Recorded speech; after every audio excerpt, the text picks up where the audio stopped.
What is up, wrestling fans? Welcome to another Pay-Per-Viewpoint edition of the Smark Moment Smack Talk podcast. It's a double pay-per-view weekend, so we're doing two back-to-back recordings. We just got done doing our predictions for SummerSlam 2021, and now here as well on Wednesday afternoon, we are going to run down the card for NXT TakeOver 36 and talk about the 5 matches that are currently announced, our predictions of who's going to walk away with the wins for those, and anything else we want to talk about.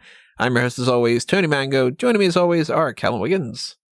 Woo woo! All aboard the podcast train. And Robert Felice.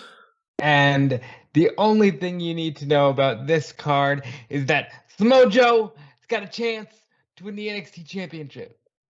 With what percent chance? If Scott Steiner was involved, you have no chance. Yeah. But since it's just Karrion Kross, he's probably got about a 99.9% chance of winning this championship. And even if it was a triple threat match, if the other one was Kurt Angle, he wouldn't even bother because he knows that he can. That's such a great promo. Oh, man. Endless, timeless type of thing. We have 5 matches that are currently announced. I highly doubt that we're going to get another match announced for this because TakeOver cards usually only have 5. Once in a while, they add a 6th one. But it's very rare. I think it's maybe only happened like 2 or 3 times at most out of 36 of these events, 37 if you count the very first one, Arrival. But, you know, we got some other matches that have already happened that could have fit the bill. The NXT Tag Team title match. We've gotten, well, we were supposed to get the Cruiserweight Championship match, but Kushida wasn't medically cleared.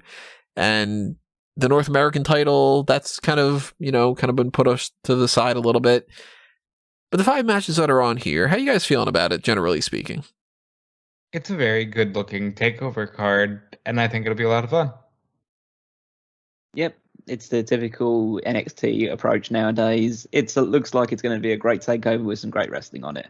Couldn't fucking care less. It's not the strongest build for a lot of things. We have every single one of these except for... there's 2 of them that aren't rematches, 3 of them that are rematches, but there's something to all of them, and maybe NXT is not in... I shouldn't say maybe. NXT isn't in the strongest foothold right now to be able to like launch the best possible product and everything, but there are positives to take away from this that we're going to break down. There are some negatives as well, too, and we want to know what you have to say about this, so drop a comment below, tell us your predictions, tell us your preview thoughts, and everything that's going along with this. I don't know when this is dropping. I don't know if I'm going to bother to move this to Thursday, or if I'm just going to post this like Wednesday night or something. Whenever you're listening to this, hopefully nothing's changed in regard to the matches that are going on, but if it does, don't bother to leave a comment. We're recording it in advance. This is like 4:20 in the afternoon on Wednesday? RVD just shivered. So the current lineup, we're going to break that down. And like I said, drop a comment, tell us your predictions and stuff. And while you're doing that, hit the like button, the share button, the favorite button, the follow button, whatever buttons are all over the place that you can listen to, whatever you're, that you can hit on when you're listening to this. If you're on YouTube, subscribe if you haven't done that already. Ring that little notification bell as well. If you want to give us a little bit of a tip for the tip jar, essentially, there's the applause button. But if you want to take part of the Patreon side of things, or you want to be on the members only side of the YouTube membership, hit the join button.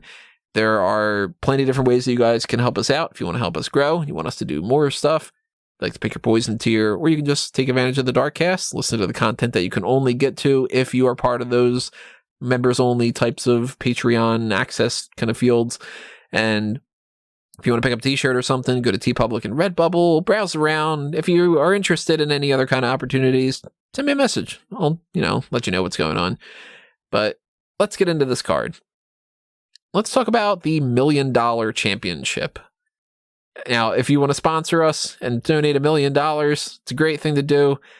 I don't think I could get that out of LA Knight, but Cameron Grimes is going to try to get at least the $1 Million Championship away from him. And in return, because they've already done the angle of Cameron Grimes loses the belt to begin with. Well, he didn't have the belt to lose, but the opportunity to win the title. And then they did the whole thing where he was going to get it his second chance, and he ended up having to become LA Knight's butler. Now, third time's the charm, essentially. But if Cameron Grimes loses, Ted DiBiase is going to be LA Knight's butler. This is a feud that I would never have seen coming from a mile away. And it took me by surprise in a lot of ways, and a lot of its elements, Cameron Grimes turning babyface and everything, LA Knight being involved, LA Knight winning the $1 Million Championship was a shock to me in a certain capacity. I think it's overstayed its welcome as far as this particular match goes, because, all right, Cameron Grimes wins, and he either keeps the $1 Million Championship for a while, or he does the type of thing that they've done in the past where they just write this angle off and he goes, the $1 Million Championship doesn't belong to me, it belongs to you, Ted, and he gives it back. So that's where I'm going. I think Grimes wins, and then he says, Ted, thank you for your blessing, thank you for the advice. I need to go win the NXT Championship now. Here's your belt back. Yeah, I can kind of see that being the approach they take going forward, just because the $1 Million Championship is more of a temporary thing that you bring around, and you can only really associate it with Ted DiBiase, and you can't just rely on him being around for months and months at a time. So I think that will probably be the approach they take. I think this is the second best built match on the entire card.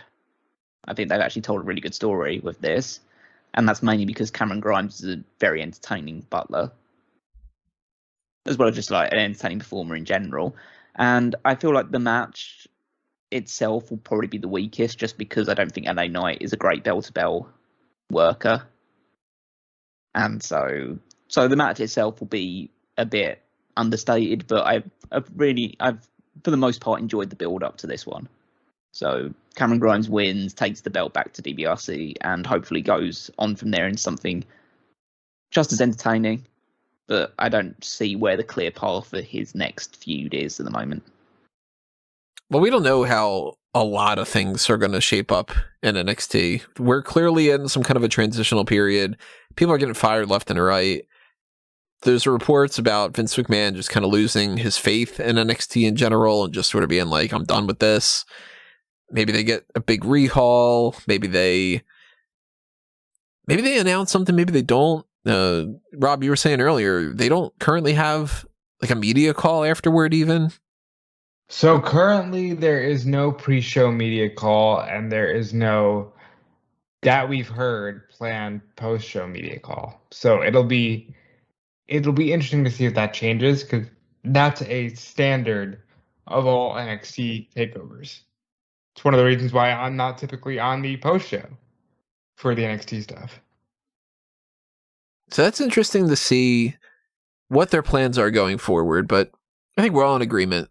The likelihood that the $1 Million Championship is directly involved in the plans going forward is probably very, very slim.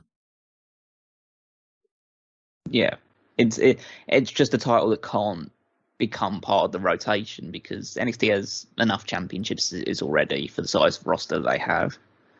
So having the $1 Million title and having Cameron Grimes go around with it, it's not super sustainable. So I think that it's likely that Cameron Grimes wins it, gives it back, as Rob says, hopefully moves on something more tangible in terms of championships. But again, I don't really know if there's a champion there at the moment that really slots into what Cameron Grimes is doing right now. So he might need to have another filler feud in the meantime. Maybe he comes up to the main roster too. I'd be okay with it. I mean, as okay as I can be with anybody coming up to the main roster. So if he goes up to the main roster, please keep the $1 Million title and please transition into something with Baron Corbin. That'd be great. I love that idea. So like Sean Ross did bring that up to me on the podcast that we did yesterday, and I like the idea. I think he needs to do it because Baron Corbin being poor is the best thing on TV. And Baron Corbin, let's be honest, I don't think we've ever said he's the best thing on TV for anything he's done. So they really got to take advantage of this. If anybody's said it, it would be me, and I don't remember saying. I love that idea. That'd be really great. If they can transition the $1 Million title into the Baron Corbin thing, hats off. But Yeah, I'm just expecting Grimes wins, gives it back to DiBiase, and that's the end of that story. And we're all going Grimes, right? Yep. Yeah. So what about the NXT UK Championship? We've got Volter against Ilja Dragunov. And wait, to be clear, Callum, was that sigh because you knew what he was going to do, or just are you not into this match? I'm into this match because it's fucking Walter versus Ilja Dragunov, and they had the best match of last year, in my opinion. The sad thing is that they can't fucking help themselves. They could have just left this alone. They just didn't need to do anything with it. And in a couple of weeks where Dragunov's been on TV, they fucking ruined this match. It's so depressing. Well, they haven't ruined it, but they've just made it significantly less, prestigious. Because they had Ilja Dragunov lose to Pete Dunne for no reason whatsoever. Yeah. This is what NXT is now. It's Raw light, it's SmackDown light. It's just matches don't matter. Just throw these people together. For some reason we have to protect Pete Dunne because maybe there's a potential that he's going to fight with Samoa Joe over the NXT Championship. Maybe he won't be in the company in a couple of weeks' time. We have no idea at this point in time. But it just seems bizarre to me that this is a match you're building up now between Walter and Ilja Dragunov. Just taking it from the perspective of, because we've all seen the first match. And it was great. Yeah, they beat the shit out of each other. Yeah, but how many people do you think who traditionally watch NXT on a week-to-week basis, the ever-dwindling numbers, shall we say, actually watch that match? It's very, very small amount, that's for sure. Yeah, and how many people do you think, when Ilja Dragunov made his debut on NXT TV 2 weeks ago, knew who he was? Yeah. And their first impression of him is a pretty weak promo, and then being beaten by Pete Dunne. And we're supposed to get behind this guy apparently challenging Walter for the NXT UK Championship. It's just, they can't just always rely, and we spoke about this on the SummerSlam predictions, but they can't just always rely on the fact that the match is going to be good at the end of it, and that justifies everything. It's just, you can't just always produce really poor build. And then they rectify or try and fix the Ilja Dragunov mistake that they shouldn't even have made last week anyway, but try and fix it by having beat Roderick Strong, who's apparently going to be challenging for the Cruiserweight Championship soon as well. Yeah, it just makes Strong look worse in comparison when he's going to eventually beat Kushida, which makes the Kushida weird look thing worse. about that is you had one job: keep Strong looking good, because Strong was going to win the Cruiserweight Championship last night, presumably, and you have him lose. Yeah, because it's just bizarre. Again, it just enters into the realm of, as we've talked about many times before, wins and losses don't matter in WWE. And the thing with NXT is that for a little while it felt like wins and losses did matter, and now they're just the same as everybody else. That's why I'm so deflated about the NXT product in general. As I think we'll all mention, this match was great last year. I have no reason to suspect that it won't be great as well. I think they're going to, if nobody knows who these two, obviously they know who Walter is because he's been on TV enough times, but if no one knows who Ilja Dragunov is, they'll know after this match because they're going to tear it up. But before what happened in the last couple of weeks, I was pretty certain that Dragunov was going to win, just because I felt like, okay, they'll bring Walter to America more frequently. More frequently if he's willing to do that, and then he'll go up to the main roster and hopefully be a powerful presence there, and Dragunov can go back to NXT UK and be more of a, I guess, traditional champion, because Walter's is an unbeatable killer, that type of thing. So he's a very different sort of champion to what Dragunov would be. But now I just watch that and just feel like, well, Walter really should just win, and then they have to find someone who can go to NXT UK and beat him for it. My choice would probably at this point be Cesaro. So I want Walter to win, but I think that Dragunov is still going to win.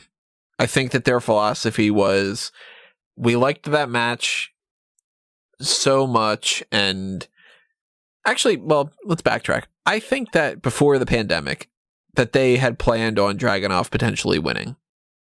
And then pandemic hit, they put a pause on NXT UK for 9 months or whatever it was. And when they eventually came back, we saw this weird hesitation that they did. They didn't go with Piper Niven beating Kaylee Ray. They didn't even go with Miko Satomura beating Kaylee Ray the first time. They just waited a couple more weeks and did it again. I think that they're very much like in that philosophy that we've heard them say before of just kind of forgive me and move on. We're going to get to the next thing. The next thing is the thing that matters all the time. That's always what matters, is the next thing. Don't look back on what we've did that we've screwed up. Don't remember our flaws. Just forgive us and move on. And I don't think that that's the best way for them to do anything, but I think that that's kind of the mentality that they've had with the championship, where, yeah, remember that it was a really, really good match, but don't remember that Dragunov lost and that you've seen this match before, because we want you to kind of have that same experience in front of people. And now that they do have some people, I think they're pulling the trigger on it. I think they're going with Dragunov winning. I'm hoping Walter wins, though. I think if this was on UK soil, Dragunov wins. Because it's not, I think Walter is winning. And then I think they'll pull the trigger on whomever's next for him, whether it's Cesaro. I actually really like that shout from Callum, because Cesaro won at Mania and has done jack shit since. I'd be so down for Cesaro being the one that beats him. Or like Harry Smith, they had said that, I think it was reported that the plan was for him to go to NXT UK, and the pandemic happened. We know he signed. They're just sort of sitting on Harry Smith. Maybe it's him. Because he's popped up under like promo stuff as, hey, you're back in the company, but he actually hasn't done anything. Like, they didn't even air that on TV. In the same way that it's like Vanessa Bourne was called up to the main roster. Yeah. And Santana Garrett was openly called up to SmackDown and never did anything. Yeah. As I say, I'm super excited for the match happening. I think Walter will end up winning just because of the stuff that's happened. But I would... It does speak volumes to me that I would rather... I'd be more looking forward to this match if TV hadn't happened the last 2 weeks. So you're sticking with Walter? I'm gonna go Walter. Yeah, I'm gonna go with Walter as well. I'm gonna go Dragunov. Raquel Gonzalez against Dakota Kai for the NXT Women's Championship. It's the standard story. They were tag team partners. Dakota Kai turned on Gonzalez, who said, I knew she was going to do that, and I'm going to beat you. Dakota Kai says, well, no, I'm going to beat you. It's not been the strongest build, but this was an inevitable match. I think it's probably going to be one of Raquel's best that she's had so far, and it's not going to be the best match of the night from my perspective, but I think it'll be fine, and Raquel wins. She just retains. Not much else to it. Yeah, I can't see Dakota winning. She lost on main event. I don't care what anybody says. That matters to me. She lost on main event to Ilja, who's never won anything on NXT. Ilja? Like what? Thank you. What message are you sending? You know, I think Dakota has to lose here unless the swerve is, hey, let's keep Dakota in NXT and call up Raquel because she's big. Do you know what the swerve actually is? Isaiah Scott. Okay.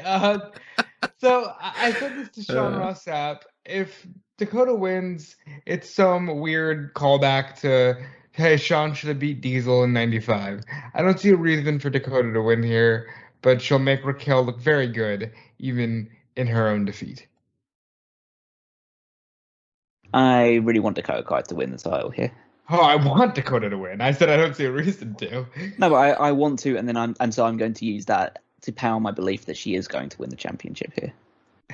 And that is primarily due to the fact that I think that Raquel doesn't need to be in NXT anymore and should get called up. And Dakota is a better worker than she is.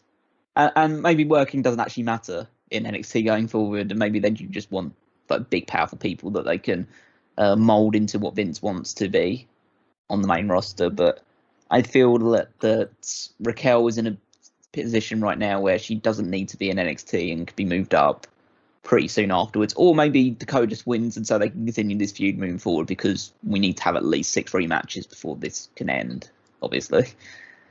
But I also just feel that Raquel doesn't have any challenges after Dakota, because they haven't built up either Casey Catanzaro or Kaden Carter to be in any position to challenge for the championship. I guess the next most logical babyface they could build up to challenge. Well, she's a babyface, so I guess in the heel side of things, Frankie Monet. I guess it is Frankie Monet, but she's really cooled off because she's now just working with the Robert Stone brand, and that's pretty much a death knell at that point when you're working with them. And so I don't think that they've built that one up well enough. And at the moment, I'm kind of thinking that I'm more leaning toward the idea that Frankie Monet and Jessica Mia are going to challenge for the tag titles rather than the main one. I feel like if you give Dakota the title, you can at least do feuds with Ember Moon. I know they've wrestled a bit recently, but like with a title, it's a bit more dynamic. You can get Saray in there at some point and build her up more. Eventually get Xia Li back, maybe turn her babyface, because that stupid angle needs to end because they don't seem to have any idea what they're doing with it. I don't know in particular where they could potentially go either way, because the women's division needs a bit of a shake up in general. But maybe it's also fueled by the fact that I just don't think Raquel's been a very good champion. I think her matches are pretty okay, but nothing special. Dakota's better than she is. So I think I would like to see her have the championship and have better matches with people off the back of it. Yeah, I can agree with that, but I just don't see. You know what? I'm not even going to finish that sentence because I was going to say I just don't see them taking it off her yet. Bronson Reed was just champion not too long ago. Never mind what I said. Go on. Well, yeah. At the end of the day, it could be like anything could happen because we don't know what the hell is happening with NXT right now. I just feel Raquel is so tailor-made to go up to the main roster already because she has that size, she has that presence. She could be on Raw and SmackDown in the next week and just immediately get buried. But, oh my God, Nikki Cross, almost a superhero, has become a superhero by defeating Gonzalez. But it really is a case, though, of whoever loses this should just go to the main roster. Yeah. Oh yeah, absolutely. Like I don't want to see countless rematches between these two over the championship after this match. This has been the best build, I feel like, match for the entire thing. I like the promo packages they've done. I liked Dakota's reasoning for turning her back on Gonzalez because she's a heel, but she's a justifiable heel, so it's worked out well.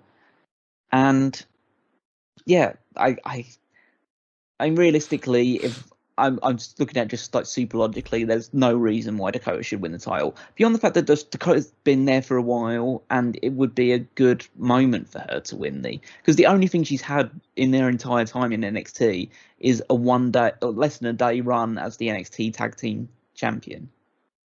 It would be a cool moment for her to win the title. I'm leaning more towards Raquel retains, Dakota goes up to Monday Night Raw. That is a totally legitimate possibility. I hope that's not the case. I hope it's the other way around because I just feel Raquel's more just tailor made for that thing. And if Dakota goes up to Raw, she'll just be there. She'll be in the same boat that Toni Storm is, that she wrestles for 1 week and then they just completely forget about her for a while. I don't know what's going on with that. Yeah, but realistically, if Raquel does retain, then she has one of two options. She either feuds with Frankie Monet or she feuds with whatever collective that Mandy Rose is forming. Mm-hmm.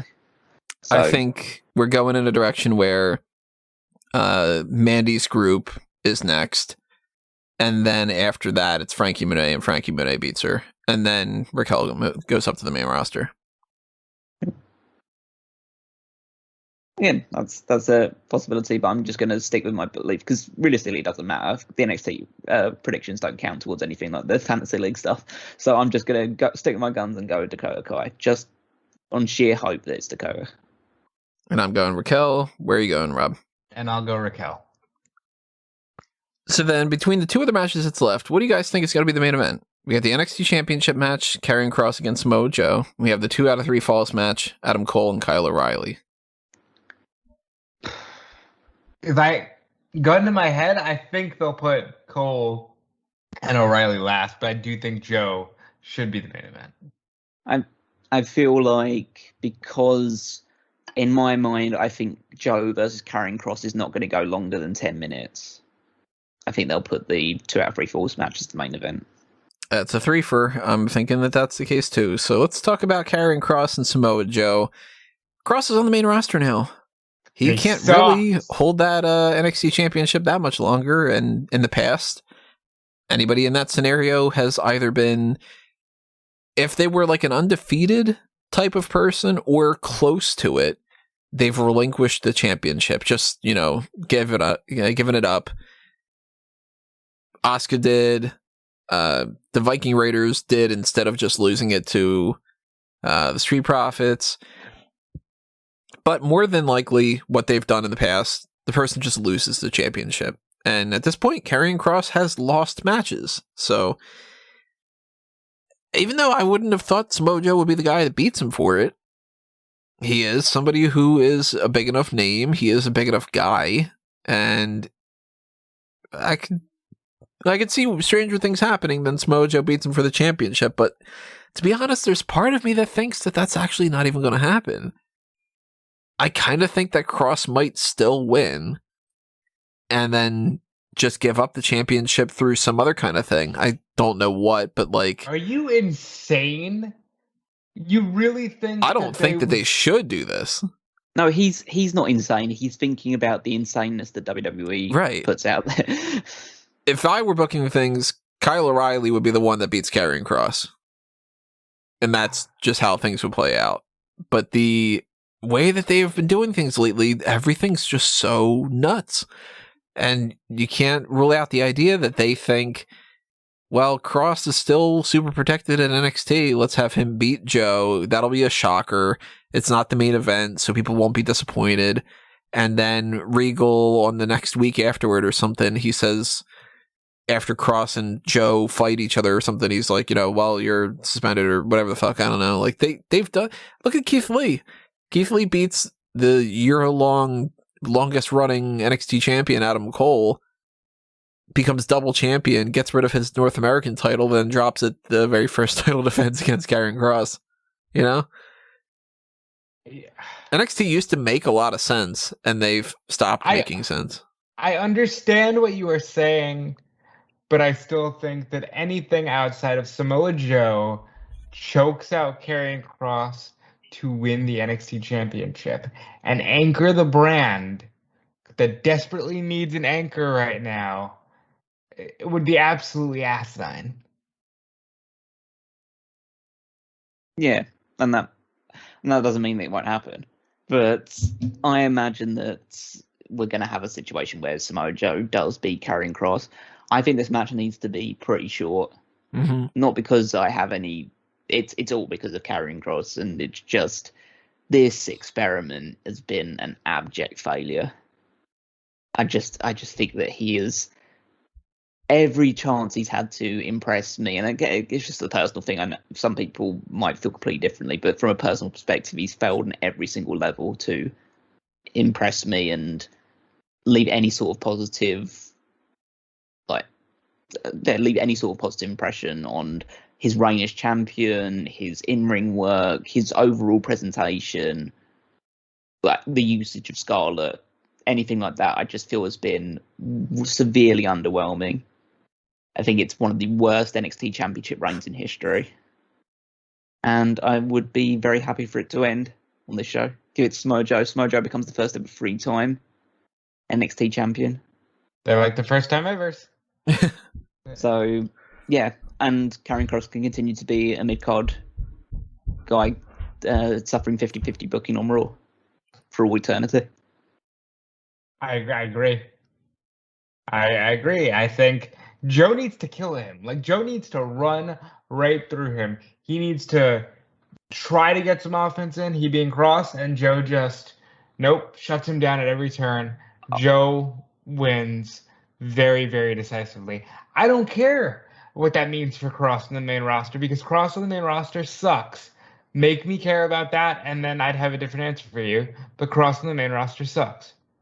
I don't think it should be one-sided. I just think it should be short because that plays to Kross's strengths, which is they can do some physical stuff. They can throw each other around ringside for a little while, knock into the barricade and stuff like that. And also, it can account for the fact that Joe might be a little bit ring rusty or something like that, or needs to get back into the groove of things. Just get him in the choke and have him pass out after like 9-10 minutes. I don't think it lessens it. In fact, it'll probably enhance the match, because if it goes on too long, then Joe's just going to be in rest holds for like 5 minutes at a time, and I don't want to see another Karrion Kross match realistically that goes that long. I think it says a lot that Joe got to WWE and we still missed the window on Punk versus Joe on a national stage. I mean, we still missed that window. And I'm happy that Joe can wrestle. I'll say that. He was at WrestleMania in like a trash bag in the rain. So I'm glad he can wrestle. And I'm glad he's wrestling in a top position. Joe wins. I'm leaning towards Joe, just because of the logic of Kross being on the roster right now. And, if he is going to relinquish that championship, he might as well lose it instead of just, hey, I'm just going to give it up kind of deal. But there is a part of me that just goes, it's not a guarantee. Stranger things have happened. So ultimately, I'm going Samoa Joe. But yep, stick with Samoa Joe. Yeah. So then that brings us to the main event, or at least what we're assuming is the main event. The 2 out of 3 falls match, Adam Cole versus Kyle O'Reilly. First fall, regular match. Second fall, no DQ. Forget if they clarified it as street fight or whatever. It's the same fucking thing. Street fight. It's street fight. Yeah. It's Extreme Rules, street fight, Belfast Brawl, whatever the hell. And then the third one's going to be in a steel cage. And I said this immediately when it happened, and I've echoed the same sentiments afterward. I don't understand why they're going with a steel cage at the end there. What do you think it should be?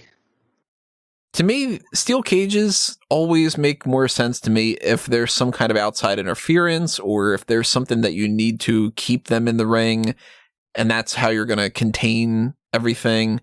And I'm not getting that feel from this. So they keep beating the fuck out of each other. What do you mean?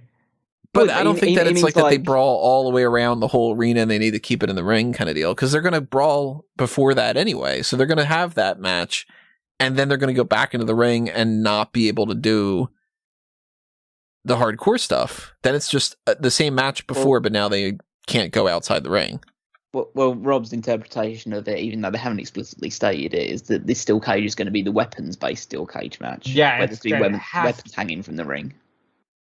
Like Yeah. the Ambrose Asylum. All they've been saying is a solid steel cage. Yeah, so I'm just taking this as a steel cage, and that's it.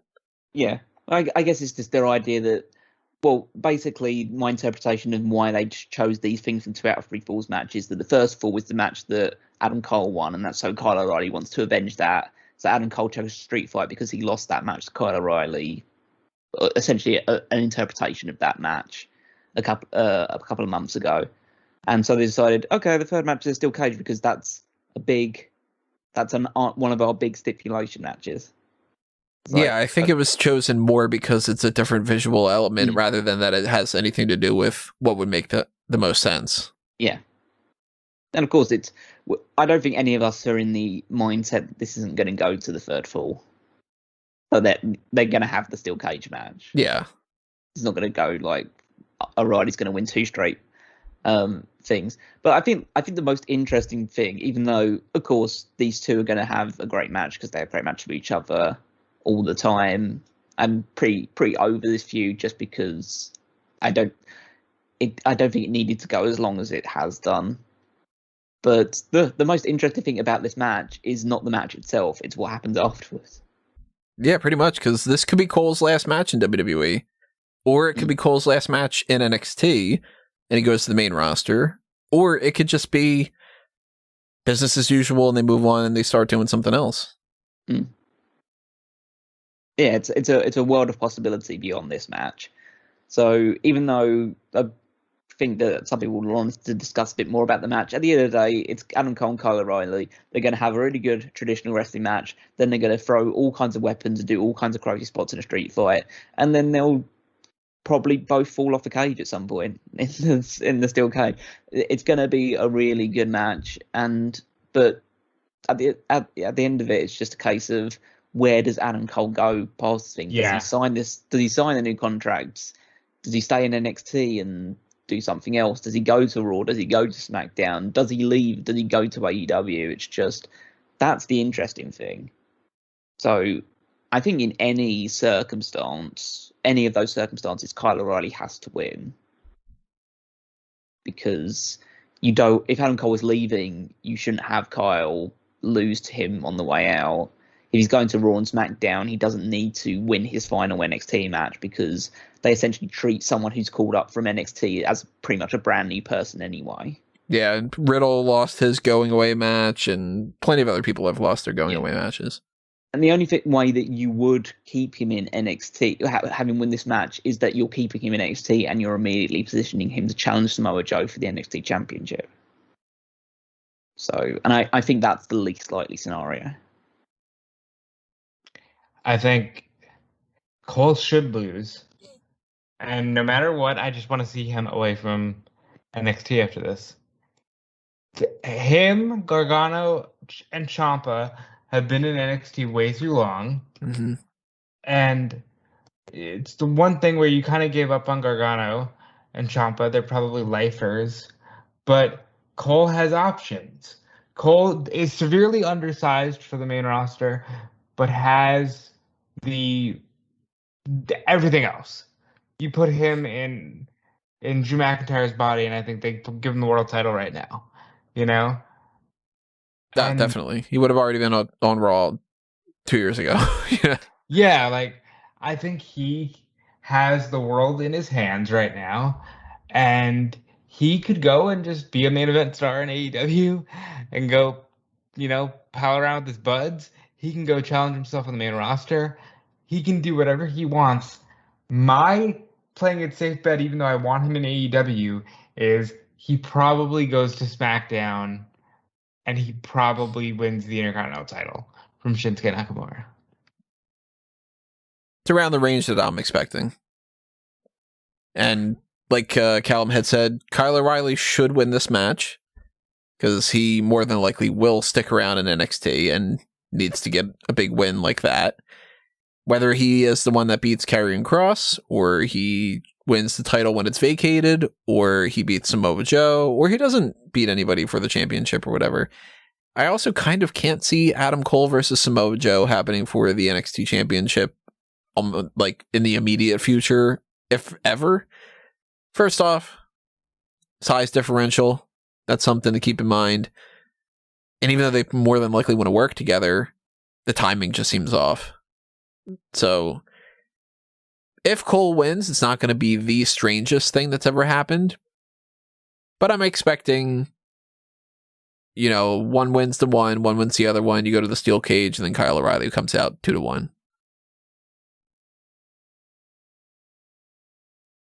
Yeah, where do you think he ends up, Cal?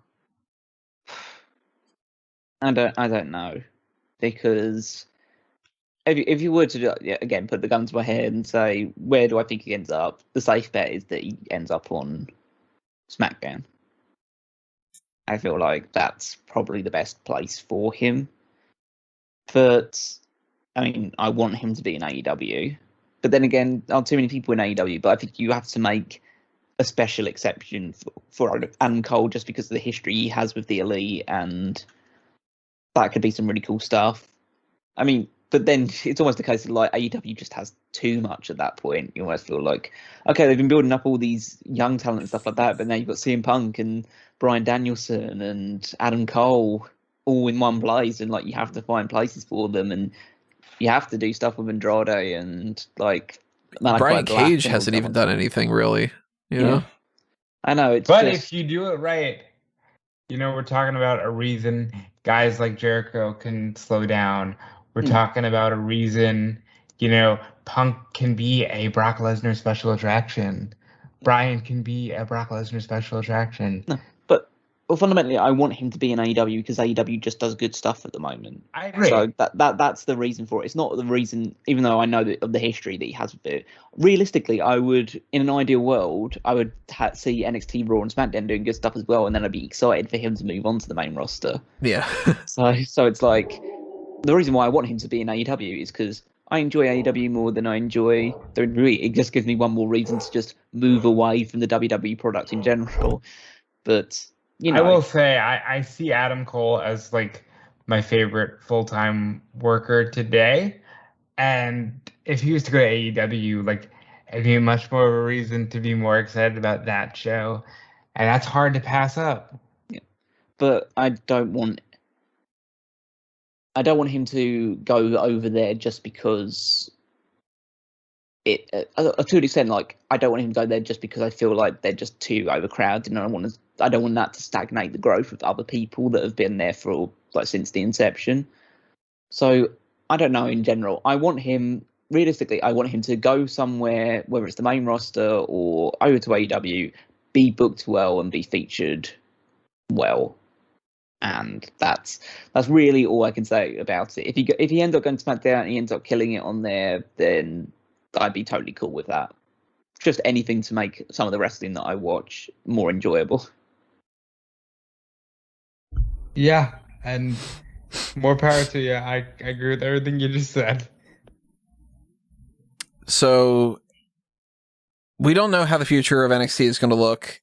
I don't think that we're going to know too much about the future of NXT necessarily even from this event. But if weird things happen, then we're going to get a little bit more of an indicator. Like if we end up with, for instance, LA Knight keeps that $1 million title, Dakota Kai wins the championship, Walter retains, Karrion Kross retains, and Adam Cole wins, we're going to be like, what is going on? Also, I want to bring up this as a general thing for this show. Like NXT TakeOver 36. Really? Yeah, you couldn't think of a name for it or any kind of thing. Like maybe the one that was suggested before of Bash at the Beach and just go with a little bit of a beach element. Like, hold on. I pitched that. Right. And I loved it immediately. I was like, yeah, do it. You got to do it. Just something that's summer themed. It's coming the day after the biggest part of the summer. Call it the after party or something like that. Right. Anything other than 36. And you guys are cheeky. Call it Summerfest. Yeah. We will laugh, and it will be good. And then, of course, people will be like, oh, they have Fighter Fest, and now WWE is just ripping off. Well, no, they're just ripping off the, was it the, who was that guy's name? Jeremy Piven. Yeah, I'd be cool with them ripping off that. But I mean, that people would do the whole they're ripping off Fighter Fest and Summerfest because they wouldn't know the reference back in the day. With people, because they're idiots. Yeah, exactly. There's far too many idiots in the world right now. You got to care about some of them, just because you can't just care about nobody. Then you wouldn't. People that somehow let Adam Cole's contract reach up to this point in time about resigning. Well, I think they fired that guy. Imagine being like that. Imagine just I don't know, things will happen. Just sort of deal with. I mean, I imagine with all the shakeups in, talent relations, they probably did fire that guy.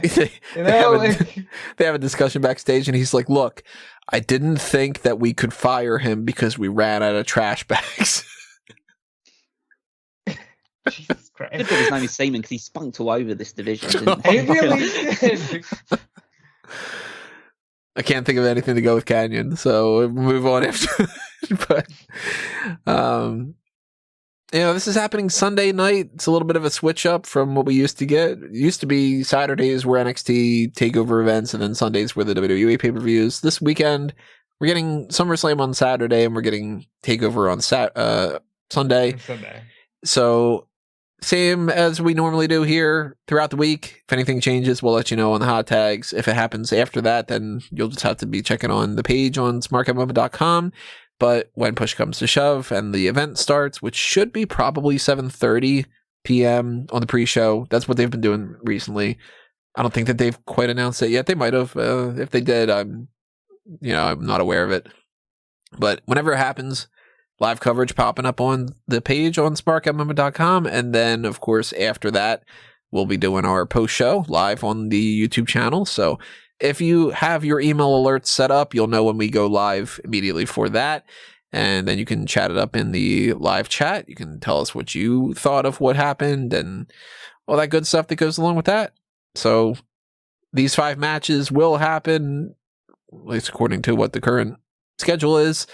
And I'm excited for it. I think it's going to be a good show. Usually is. Sometimes it's, show of the year. Sometimes it's not quite at that level, but it's almost always at least something that's a fun episode to watch. So yeah, that's Sunday night. In the meantime, just keep paying attention to everything else that's happening here. Keep checking out the other stuff that's happening on the channel and on the website. Follow, like, share, favorite, subscribe, all that good stuff.